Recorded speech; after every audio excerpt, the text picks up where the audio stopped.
Brexit پر voting ہوئی ہے، برطانوی وزیر اعظم کو تاریخی بدترین شکست کا سامنا ہوا ہے۔ کہا جاتا ہے کہ یورپ سے برطانیہ کو طلاق دینے کا جو معاملہ تھا پھر دوبارہ سے لٹک گیا ہے۔ یورپ اور برطانیہ کی آپس میں لڑائی کیا ہے، کیوں ہے، وجوہات کیا ہیں، اس حوالے سے ایک مختصر سی رپورٹ ہے، رپورٹ دیکھتے ہیں، اس کے بعد واپس آتے ہیں، ہمارے ساتھ رہیے گا۔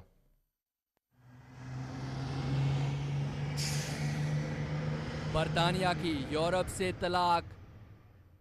برطانوی دارالعوام کے اراکین نے کثرت رائے سے یورپی یونین سے علیحدگی کی ڈیل یعنی بریگزٹ کو مسترد کر دیا، جس کے بعد یورپی یونین سے برطانیہ کی طلاق کا معاملہ لٹک کر رہ گیا۔ ڈیل کی نامنظوری کے بعد حزب اختلاف کے لیڈر جریمی کاربائن نے وزیر اعظم ٹریزا مے کے خلاف تحریک عدم اعتماد بھی پیش کر دی۔ وزیر اعظم ٹریزا مے نے یورپی یونین سے بریگزٹ کا سمجھوتا طے کیا تھا، لیکن 15 جنوری کی رات پارلیمان کے ایوان زیریں دارالعوام میں اس کی منظوری کے لیے رائے شماری کے وقت 432 ارکان نے اس کے خلاف ووٹ دیا اور صرف 202 اراکین نے اس کی حمایت کی۔ اس طرح ٹریزا مے حکومت کو 230 ووٹ سے شرمناک شکست سے دوچار ہونا پڑا۔ دلچسپ بات یہ ہے کہ 432 اراکین میں سے 118 کا تعلق ٹریزا مے کی اپنی جماعت سے ہے، جبکہ حزب اختلاف کے 3 اراکین نے ٹریزا مے کے حق میں ووٹ دیا۔ دارالعوام میں گزشتہ 5 روز سے بریگزٹ سمجھوتے پر بحث جاری تھی۔ ٹریزا مے نے سیاستدانوں سے یورپی یونین سے طے شدہ اپنی اس ڈیل کی حمایت کی اپیل کی تھی اور ساتھ ہی یہ کہا تھا کہ اگر وہ ایسا نہیں کرتے تو پھر وہ برطانوی عوام کو نیچا دکھا دیں گے۔